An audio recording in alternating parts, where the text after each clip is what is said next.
हरिओम।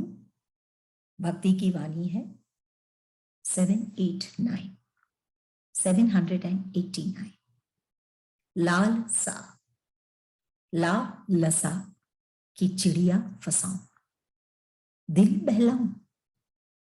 लाल सा तो तब न हो सकूंगा जब नंदलाल सा बन पाऊं। क्या कह रहे हैं गुरुदेव? लाल सा ला लसा की चिड़िया फसाऊं, दिल बहलाऊं। लाल सा तो तब न बन सकूंगा, न हो सकूंगा जब नंदलाल सा बन पाऊं। क्या कह रहे हैं गुरुदेव? लालसा, ये जो शब्द है लालसा, इसको हम इच्छाएं भी कह सकते हैं, लालसा। लेकिन गुरुदेव कह रहे हैं लाल सा, उसको तोड़ के, कि जो लाल के जैसा है, पुत्र के जैसा है, जिससे वो प्रेम करता है, प्रिय है, लाल सा। तो बात है कि ये लाल सा कैसे बन पाएगा ये भक्त? गुरुदेव कह रहे हैं लालसा जो शब्द है कि लाल लसा की चिड़िया फसाऊं, कि कैसे बन पाएगा वो प्रेमी, वो लाल के जैसा, नंदलाल के जैसा कैसे बनेगा? बोले कि लाल लसा की चिड़िया फसाऊं, सिर्फ ऊपरी या बाहरी कार्यों से या सजाने से क्या वो लाल सा बन जाएगा? यही हम अधिकतर देखते हैं कि ये जो होते हैं, जिसको हम भक्त कहते हैं, वो कई बार फंसाते हैं इन बाहरी चीजों से। तिलक लगा के, ये वस्त्र पहन के, गेरुआ वस्त्र ये सब पहन के, फिर भी भीतर से वो खाली ही रहते हैं। और जो उनके समीप आते हैं वो भी वो प्यार, वो लाल के जैसे नहीं बन पाते। जो भगवान है, जो सच्चा भक्त है, प्रेमी है, वो लाल के जैसा नहीं बन पाता है। लाल लसा की चिड़िया फसाऊं, कि सिर्फ एक बेट, जिसको हम कहते हैं, कि लोगों को भ्रमित करते हैं, लोगों को फंसाते हैं कि वो ही भक्त हैं, वो ही लाल के जैसे हैं। दिल बहलाना चाहते हैं, लेकिन दिल बहला लेते हैं, लेकिन दिल भीतर से फिर भी खाली ही रहता है, तृप्त नहीं हो पाता। ये सब कार्यों के कारण, ये सब बाहर के साज के कारण वो लाल के जैसा नहीं बन पाता है। लाल के जैसा अगर बनना हो, लाल सा तो तब न हो सकूंगा जब नंदलाल सा बन पाऊंगा। कि लाल के जैसा वो तब बनता है भक्त जब वो नंदलाल के जैसा बन जाता है, जो भीतर से खिला हुआ है, भीतर से सजा हुआ है, जहां सारी सृष्टि भीतर में उसके समाया हुआ है। क्यों? क्योंकि वो भक्त तृप्त है, नंदलाल सा है, तृप्त है। तृप्त अपने स्वभाव में जीता है, और हम ये भी कह सकते हैं समभाव में जीता है नंदलाल। तभी वो भक्त भी वो लाल के जैसा बन जाएगा, जब वो नंदलाल के जैसे बनेगा। और नंदलाल कैसे? जो हमेशा तृप्त और आनंद अपने स्वभाव में जीते हैं, और उनके लिए सब कुछ सम है, समभाव में जीते। तभी वास्तव में समाधि, तभी वास्तव में लाल ईश्वर का। ये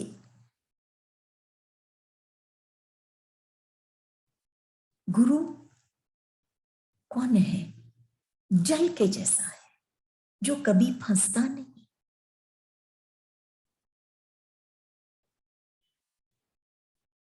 और प्राणी बीच के जैसा। ऐसा बनना है कि कभी फंसता नहीं ये बाहरी आडंबर में, तब जाके वो नंदलाल के जैसे बनेगा।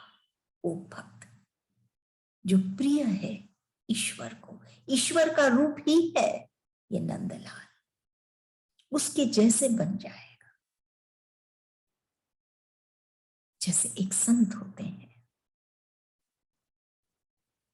उनका हृदय नंदलाल के जैसा। आज जन्माष्टमी पर सही वाणी हमारे आगे आई है कि हम नंदलाल का आगमन, उसकी पूजा सब कर रहे हैं, लेकिन जब तक हम नंदलाल के जैसे नहीं बन जाएंगे तब तक हम ईश्वर के लाल नहीं बनेंगे। ईश्वर के प्रेमी, जिससे ईश्वर बहुत प्यार करते हैं, लाल, वैसे हम कब बनेंगे? जब हम नंदलाल के जैसे, वो सहजता, वो सिंप्लिसिटी, लेकिन फिर भी वो गहराई, उस स्व का भाव, ये हम लाए हमारे जीवन में। जीवन संसार में कुछ भी हमारे पास, हम जैसे कहते हैं बैंक बैलेंस हो न हो, लेकिन अगर हमारे साथ ईश्वर हो जाते हैं या ईश्वर के रूप में संत हो जाते हैं, तो भरोसा आसमान छूता है उस भक्त का। हो सकता है समाज में वो प्रतिष्ठित नहीं है, लेकिन अपने आप में प्रतिष्ठित है, और वही लाल है ईश्वर का, जो अपने आप में प्रतिष्ठित है, जैसे नंदलाल। प्यार के बंधन से हम देखते हैं संसार भी झुक जाता है, लेकिन अगर हम मोह से बंध जाते हैं तो वहां हम खुद गिर जाते हैं। यही अंतर है प्यार और मोह। नंदलाल प्यार के मूर्त है, वो मोहन, लेकिन क्या है मोह, उसका कैसे उसका हम हनन कर सकते हैं और वास्तव में हम प्रेम में आ सकते हैं, वही नंदलाल से हम सीखते हैं। तभी कहते हैं ये बाहर के तौर तरीके से, साजबाज से हम फंसाना चाहते हैं। जैसे गुरुदेव इसमें लिखे हैं, चिड़िया जो भटक रहे हैं, उड़ रहे हैं इधर उधर, तात्पर्य प्राणी, उनको फंसाना चाहते हैं, लेकिन और दिल बहलाना चाहते हैं, लेकिन वो लाल तभी बनेगा जब वो नंदलाल के जैसा बन पाएगा। और नंदलाल उसके भीतर, उसके भावों में, उसके हृदय में, उसको ये भीतर की का सफर तय करना होगा वो लाल बनने के लिए। भक्त से वो लाल बने जो हमेशा ईश्वर के हृदय में बसा रहे, ऐसा लाल। अगली वाणी 797-90। दिल खोजा तो दिल ने कहा, दिल तो खोया खोया सा है, खोजता क्या है? दिल खोजा तो दिल ने कहा, दिल तो खोया खोया सा है, खोजता क्या है? दिल खोजा तो दिल ने कहा। एक भक्त की स्थिति, वो टटोलना चाहता है अपने दिल को, लेकिन दिल, जैसे गुरुदेव कह रहे हैं, खोया खोया सा है, अनेक विषयों में फंसा हुआ है, इसीलिए खोया खोया सा है। विष से भी विषैला है ये विषय, इनमें जब फंस जाता है तो वो खो जाता है। वो दिल जो कर सकता है उससे वो दूर हो जाता है। दिल जो उसको, उसका जीवन है, उसका कॉन्फिडेंस है, बन सकता है, वो भक्त का, वो कमजोर हो जाता है। दिल बहुत महत्वपूर्ण है। तो गुरुदेव कह रहे हैं, दिल खोजा तो दिल ने कहा, कि खोजने निकला है वो अपने दिल को। वो भक्त जानना चाहता है, समाना चाहता है अपने दिल में, क्योंकि वो दिल में समाएगा तभी वो ईश्वर को पाएगा। लेकिन क्या होता है, दिल तो खोया खोया सा है, अभी भी चारों तरफ उलझा हुआ है, खोजता क्या है? कैसे पाएगा वो दिल को, जब तक दिल को समेटेगा नहीं, ईश्वर के भाव को में नहीं ओतप्रोत होगा, तब तक वो दिल को नहीं पाएगा। दिल संसार में ही खोया रहेगा। भक्ति क्या है? यही तो है, अपने दिल में समा जाना।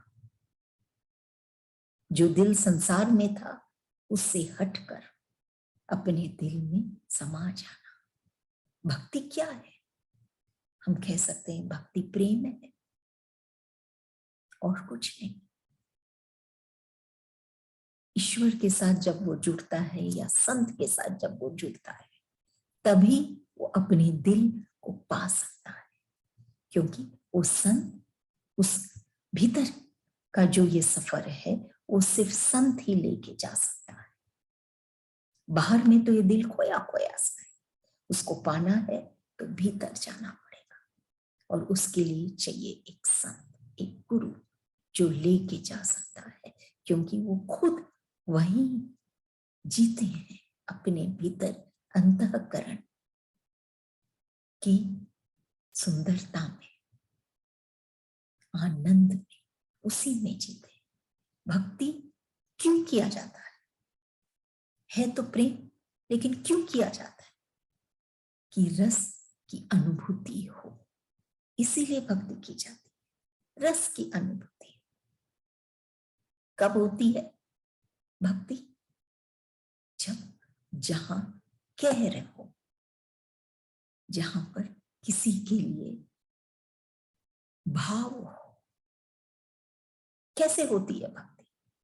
भाव से या त्याग से। क्या चीज का त्याग? जो निरर्थक है, जो स्थूल है, जो बाहर है, जो असत्य है। और ये त्याग स्वतः ही हो जाता है जब वो भक्त एक संत की शरण में आता है। स्वतः ही जो निरर्थक है वो हटता जाता है, हटता जाता है। भीतर की सफर उसकी चालू हो जाती है कि वो अपने दिल को खोज पाए। नहीं तो दिल खोया खोया है ये बाहर की दुनिया में, खोजता क्या है? कैसे खोजेगा? खोज ही गलत है, मालूम ही नहीं ये दिल कहाँ खोया है, तो कैसे खोजेंगे? लेकिन एक संत के पास जब हम बैठते हैं, तब वो हमको भीतर लेके जाते हैं, और हम इस दिल को पाते हैं। अगली वाणी 791। सबने रौंदा कोई कीमत नहीं, किसी ने चरण स्पर्श किया मोतियों से महंगी धूली। सबने रौंदा कोई कीमत नहीं, किसी ने चरण स्पर्श किया मोतियों से महंगी धूली। गुरुदेव इस वाणी में धूली, धूल और धूली की बात कर रहे हैं। क्या कह रहे हैं गुरुदेव? सबने रौंदा कोई कीमत नहीं, कि जब वो धूल थी, मिट्टी धूल, इस संसार में हम देखते हैं चारों तरफ कि सबने उसको रौंदा,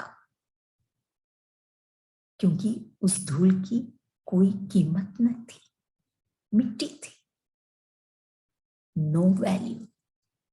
क्यों? बहुत अवेलेबल है चारों तरफ, कोई वैल्यू नहीं।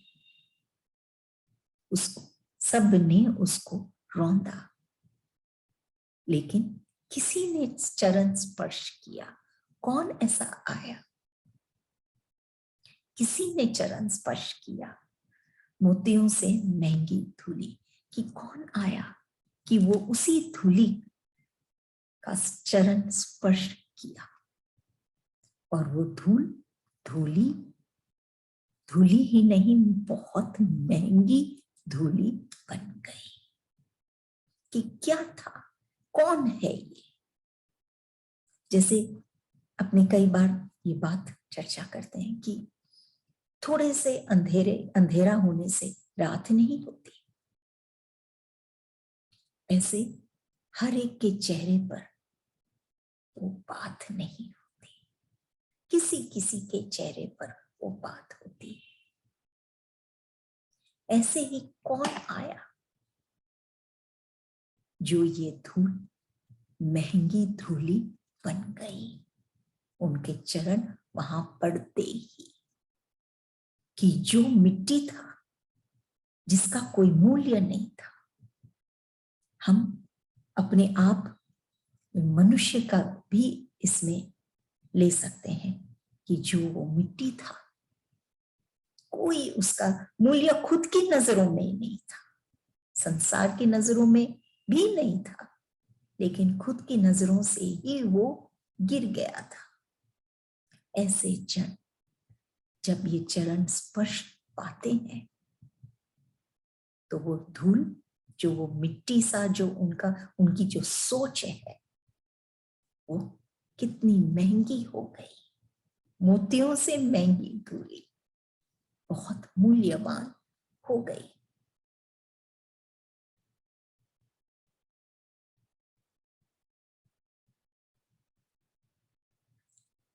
उसकी कीमत ही बदल गई, वो धूल से धूली बन गई। ये तो स्थूल की बात है, लेकिन जब वो भक्त भी ऐसे संत के चरण में बैठता है तो वो उसकी कीमत भी बढ़ जाती है, मोतियों से भी कीमती, जिसके लिए बहुत गहराई में उतरना पड़ता है। बहुत कठिन है उन मोतियों को पाना, स्पेशल डे, स्पेशल तरीके से, स्पेशल दिन, तब जाके वो मोती मिलते हैं। ऐसा बन जाता है वो भक्त, सिर्फ धूल ही नहीं, बल्कि उसका हृदय जो मिट्टी सा था, वो रौंदा जा रहा था, लोगों की जैसे इच्छा उससे व्यवहार कर रहे थे, वो कीमती बन गया, मोतियों से भी कीमती बन गया। किसी ने चरण स्पर्श किया मोतियों से महंगी ये धूली, धूल से महंगी धूली। वो मनुष्य से रौंदा गया जो मनुष्य, वो कीमती बन गया। और सबसे इंपॉर्टेंट ये है कि वो अपने ही नजरों में, वो सबसे जरूरी यही बात है कि वो अपनी कीमत, अपने भाव को जानने लगा, फिर उसमें जीने लग जाता है और आनंद स्वरूप आनंद से भरा हुआ उसका जीवन हो जाता है। अगली वाणी 792। शेष शैया नहीं जिस पर शयन करोगे, और न कालिया नाग जिस पर नृत्य करोगे। यह है हृदय किसी चंचल का, इस पर नृत्य करो तो जानो कैसे खिलाड़ी हो। कि शेष शैया नहीं जिस पर शयन करोगे, और न कालिया नाग जिस पर नृत्य करोगे। कि कृष्ण शेष शैया जिस पर शयन कर रहे हैं, ये दृश्य ये हम अनेक बार देखते हैं कि शेष शैया पर भगवान शयन कर रहे हैं और कालिया नाग पर नृत्य कर रहे हैं। ये तो है भगवान प्रभु जो ये कर सकते हैं। लेकिन अब भक्त क्या कह रहे हैं? भक्त है कुछ भी कह सकता है, प्रेमी है, लाल है अपने प्रभु का। तब कहता है प्रभु से कि यह है हृदय किसी चंचल का, कि मेरा तो हृदय इतना चंचल है, इस पर नृत्य करो तो जानो। कालिया नाग पर तो नृत्य किए, लेकिन मेरे इस चंचल हृदय पर नृत्य करो तो जानो। इतना चंचल है ये हृदय, ये प्राणी का स्थिर है ही नहीं, कैसे कोई उस पर नाच कर सकता है। तभी वो कहता है प्रभु से, ईश्वर से, कि तू इस पर नाच कर दिखा। मतलब तो मेरे भीतर की ये जो चंचलता है इसको शांत करके दिखा, तो जानू कि तुम कैसे खिलाड़ी हो, तो जानू। नहीं तो ईश्वर हो, ये बात मैं मानता हूं, लेकिन ईश्वर सिर्फ नाम के या बड़े खिलाड़ी हो, ठीक है, लेकिन हमारे इस चंचल हृदय को शांत करो, नृत्य करो, अपने वश में करो इस चंचल हृदय को, तो जानू। जैसे वो भक्त कहता है खुदा है तो खुदा, और हाल पूछ कि मैं कैसा हूं। खुदा तो नाच कर मेरे इस चंचल हृदय पर, इसकी चंचलता को हटा तो मैं जानू। नहीं तो हम ईश्वर ईश्वर कहते हैं, लेकिन एक भक्त ही है जो योग्य है ये बात अपने इष्ट को कहने के लिए, कि तुम मेरे भीतर की इस चंचलता को हटा, इस पर नृत्य करो तो जानो। क्योंकि हर क्षण ये इधर उधर डोलता रहता है, कभी इसमें फंस जाता, आसक्त है ये हृदय कि वो ईश्वर का नहीं हो पाता है। क्योंकि जब वो दुनिया वालों से प्यार करता है तो वो कमजोर हो जाता है, लेकिन जब ईश्वर से प्यार करता है तो वो ताकतवर हो जाता है। अभी उसका हृदय चंचल है, कमजोर है, तभी वो कहता है कि अगर तो ईश्वर है तो आ मेरे इस चंचलता को मिटा, कि मैं शांति पाऊं।